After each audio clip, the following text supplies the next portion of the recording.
Estamos aquí con Vicente Torres, Head of Public Affairs de Urban, y nos va a comentar un poco todo este desafío de la nueva movilidad que nos venimos enfrentando. Bienvenido, Vicente. Hola, Leonora, ¿qué tal? Muy buenos días a todos. Muchísimas gracias a la UITP por la invitación. Encantado de estar aquí con ustedes, platicando un poquito de lo que hemos aprendido todos con toda esta locura del 2020. Bueno, Vicente, muchísimas gracias por estar aquí y tener la oportunidad aquí de estarnos juntos y comentar todo el trabajo que ustedes están haciendo en México. Así que ya te dejo directamente con la presentación. Gracias, gracias. Pues sí, digo, preparé unas slides muy cortitas, únicamente para poder dar contexto y hacer una reflexión muy rápida aquí con todos ustedes sobre qué es lo que hemos aprendido. Yo creo que aprendimos muchísimo, pero bueno, es tiempo como de reflexionar y de tratar de entender qué es todo esto, ¿no? Entonces, yo quiero partir la siguiente diapositiva, por favor. Eh, yo quisiera partir un poco de estos conceptos que a lo mejor ya muchos de nosotros conocemos muy bien, y es todo este cambio de paradigmas que la movilidad ha venido sufriendo, pues de hace 20, 25 años a la fecha, ¿no? Del lado izquierdo tenemos ya el famoso paradigma de la capacidad, en donde se pedía mayor infraestructura para los vehículos, pensando únicamente en los automóviles, y que todos sabemos muy bien cómo eso fue degenerando hacia solamente crear más autos y mayor congestión. Hace, decía yo, aproximadamente unos 20 años, un poquito más, empezó a moverse a nivel mundial este cambio de paradigma y decir, no se trata de mover vehículos, se trata de mover personas, porque lo que queremos no es capacidad, sino movilidad, en donde tenemos que pensar en un desarrollo sustentable, el tema de ser más verdes, modos ecológicos, transporte público, para poder llegar a un tema de descentralización, mover personas más no vehículos. Pero la verdad es que yo siento que mucho de lo que sucedió en este año y medio de pandemia que hemos vivido, es que realmente nos fuimos dando cuenta que la movilidad per se, la movilidad por moverse únicamente, tal vez estaba generando demasiados costos. Y tal vez la idea de movernos dentro de las ciudades no es tan buena, por lo menos de movernos tanto y de manera tan intensiva. Entonces empezó a moverse mucho algo que ya se venía gestando desde antes, que es el paradigma de la accesibilidad. La siguiente slide, por favor. En el tema de la accesibilidad, la idea es, oye, pero es que ¿sabes qué? El mejor viaje es aquel que no se hace. Es decir, nosotros durante la pandemia nos dimos cuenta que movernos cuesta. O sea, lo dábamos como por sentado, lo dábamos como un derecho, que es un derecho, pero creíamos que era fácil y que deberíamos de luchar por tener mucha, mucha movilidad dentro de las ciudades. Y cuando vino este virus mortal que hizo que todos los que podíamos quedarnos en casa nos quedáramos en casa, fue que nos dimos cuenta de los verdaderos costos y de la verdadera importancia de encontrar una movilidad que fuera eficiente, eh, que fuera bien ejecutada y que se sucediera cuando realmente existiera una necesidad de moverse. Eh, y en ese sentido, pues es que cobra importancia esta idea de tener ciudades accesibles que permitan que todo sea mucho más eficiente para todos. ¿Por qué? ¿Por qué accesibilidad? La que sigue, por favor. Bueno, pues porque la verdad es que las ciudades se inventaron para que todo lo tengas cerca, para que no te tengas que mover. O sea, y me permito poner aquí unas imagencitas, muy primitivas de las primeras ciudades, porque un poquito lo que nosotros pensamos es que eh, las ciudades, como este gran invento humano, han sido muy exitosas porque permitieron que pudieras tener todo en un mismo lugar sin tener que moverte mucho. Mientras la producción se daba fuera de las ciudades, la gente producía, tenía todos sus bienes e iba alguna temporada al mes, al año, a la estación, y llegaba a la ciudad en donde rápidamente y sin tener que moverse mucho comerciaba, tenía diferentes interacciones con otros tipos de comercios, pagaba impuestos, iba a la iglesia, se tomaba una cerveza en el bar, se quedaba ahí 1, 2, 3 días, terminaba sus actividades y se volvía a ir para afuera. Cuando viene la revolución industrial, toda la producción que antes se daba en el campo se da dentro de las ciudades y las ciudades, ¡pum!, sufren una explosión gigantesca. Y hoy en día tenemos ciudades que miden, como en el caso de Ciudad de México o en el caso de Sao Paulo, en donde tienes 60 kilómetros de ancho por 70 kilómetros de alto, de un continuo urbano infinito que parece nunca terminar, en donde puedes hacer recorridos de zonas 100% urbanas durante hora y media, 2 horas, dentro de la ciudad, sin salir de la ciudad. Entonces, realmente, esto es algo que ha hecho que la gente sufra mucho, que el planeta sufra mucho, que la economía sufra mucho, porque estamos queriendo movernos dentro de una infraestructura que no fue diseñada para movernos. Las ciudades no se hicieron para que nos moviéramos. Por eso yo siempre digo que moverse en las ciudades cuesta mucho. Es como nadar en lodo, ¿no? Es como intentar nadar en lodo, porque originalmente nunca pensamos que esto podía llegar a suceder. Entonces, lo que estamos tratando de entender es que lo que estamos necesitando es, y la que sigue, por favor, la siguiente slide, es poder tener accesibilidad. Y para poder tener accesibilidad, necesitamos pensar, la que sigue, por favor, en desarrollos urbanos orientados a la accesibilidad. La siguiente slide, por favor. Es decir, sabemos que para poder tener accesibilidad, tenemos que pensar como en diferentes dimensiones. Es decir, la accesibilidad de todos como conjunto, como ciudad, la accesibilidad para los afortunados que nos podemos quedar en casa y la accesibilidad para los que tienen que salir porque hay cosas que no se pueden parar, en donde la ciudad tiene que seguir produciendo y en donde tiene que seguir físicamente sucediendo cosas. En este sentido, un poquito como para la reflexión, tenemos este mapita mental en donde decimos, ok, para poder tener un desarrollo orientado a la accesibilidad, todos tenemos que pensar en una distribución urbana de mercancías. Es decir, tradicionalmente la distribución urbana de mercancías había sido relegada a la iniciativa privada. Y la autoridad pues simplemente decía, pues que se hagan bolas y yo no sé cómo le hacen, pero ellos se encargan.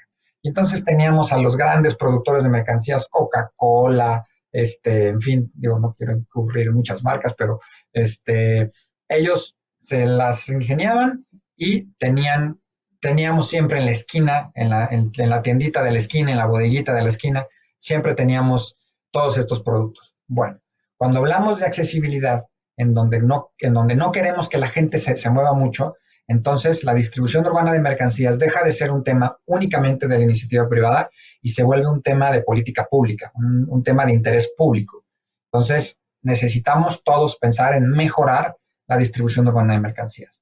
Lo segundo, para los que se pueden quedar en casa, los que tienen la fortuna de poder desarrollar su actividad económica dentro de casa, bueno, se tiene que pensar en la promoción de subcentros urbanos y de vida de barrio. Es decir, si ya tenemos estos monstruos gigantescos de ciudades, pues poder tener ciudades dentro de las ciudades, barrios dentro de las ciudades, que permitan que la gente se mueva lo mínimo, que puedan tener la mayor cantidad de satisfactores diarios cerca de su casa y que realmente sus viajes largos sucedan 1, 2 veces por semana. Todo lo demás que se puedan quedar cerquita de su casa. Para que eso funcione, bueno, tenemos que tener una infraestructura de telecomunicación que sea buena, que nos permita estar haciendo este tipo de interacciones, que nos permita estarnos comunicando y realmente que pueda ser eficiente el intercambio de data y de información.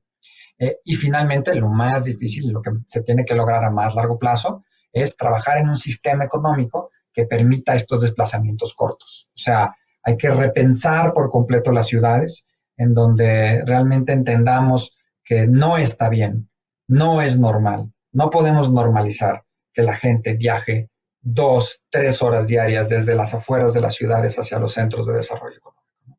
Entonces, esto es un poco como para pensarlo y para trabajarlo para los que se puedan quedar en casa. Pero, por favor, regrésame la última diapositiva, por favor. Porque quiero hablar de lo más importante, que es la parte de los que tienen que salir. O sea, la gente que no puede quedarse en casa. Bueno, ellos necesitan un transporte inteligente que aproveche la capacidad instalada de manera eficiente, es decir, queremos aprovechar todo lo que tenemos, de preferencia un transporte compartido, o sea, un transporte que realmente minimice los impactos medioambientales y que sea muy eficiente, y para eso nos parece que el transporte compartido es muy importante, que esté enfocado en la experiencia de viaje y en la calidad de vida de los usuarios. Es decir, si ya vas a tener que salir, que tu viaje sea algo placentero, que sea algo en donde realmente puedas aprovechar tu tiempo, en donde realmente puedas obtener valor del tiempo que le estás invirtiendo, que esté enfocado en la seguridad del usuario, algo importantísimo, no se puede entender el transporte sin el tema de seguridad vial, que maximice los beneficios para el sistema económico, es decir, para las empresas y para los individuos, que le dé competitividad. Regrésame a la última, por favor, aún no termino. 2 puntitos más nada más.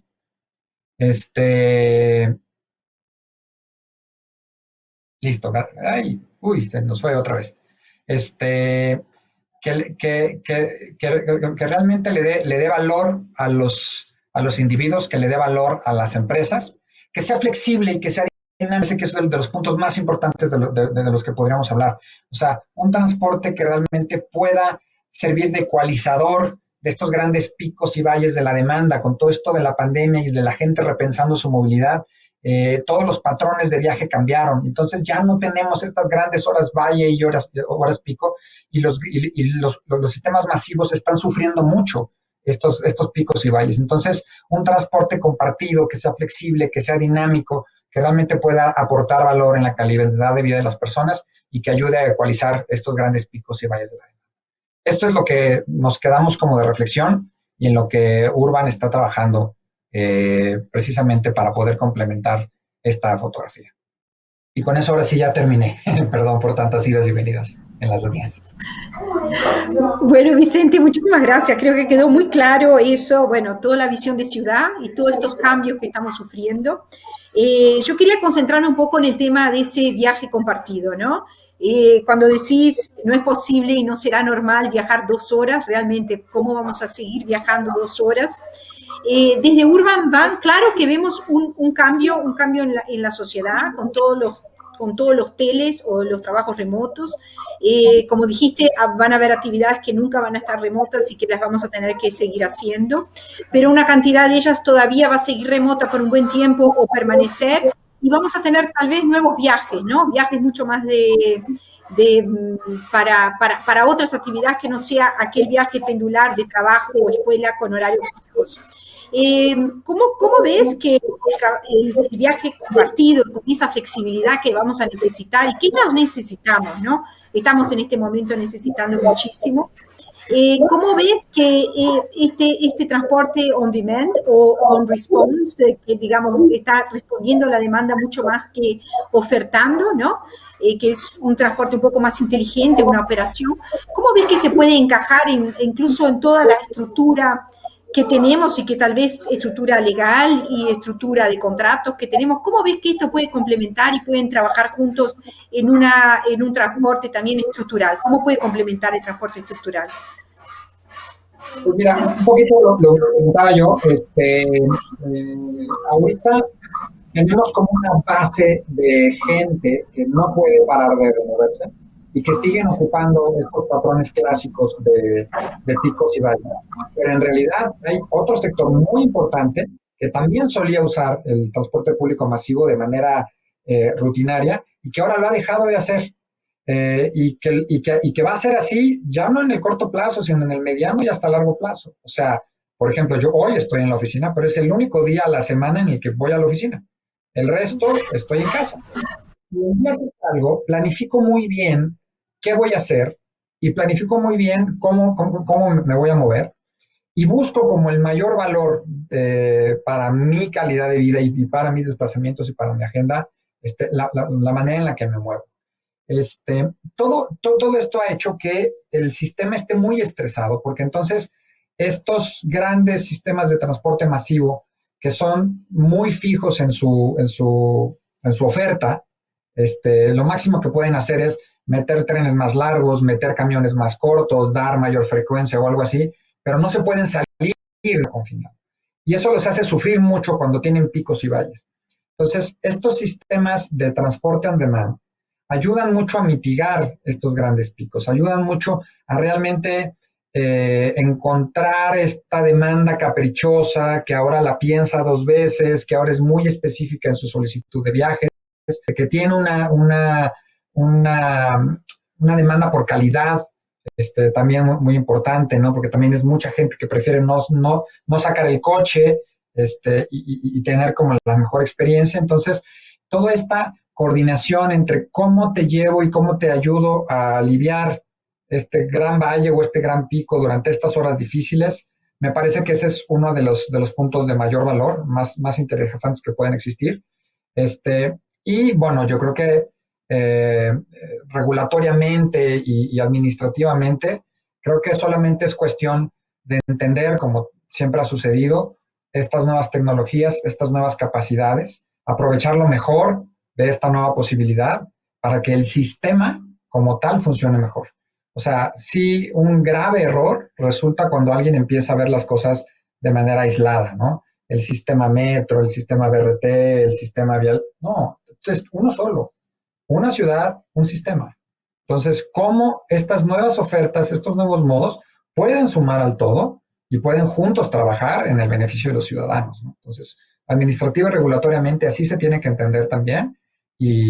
Bueno, pues ese es un poco el concepto y la oferta en que estamos trabajando en Urban. Buenísimo, te agradezco mucho realmente, creo que nos trajiste una visión y me voy a quedar con esta frase, un sistema, una ciudad, así que muchísimas gracias Vicente y seguramente que en el futuro vamos a estar siguiendo, discutiendo este tema. La verdad que América Latina tiene mucho a inspirarse con un sistema y una ciudad, lo que dijo Vicente del on demand y toda la flexibilidad que puede traer y contribuir para las horas puntas para sacar todo ese estrés de los sistemas. Muchísimas gracias y nos vemos en la próxima.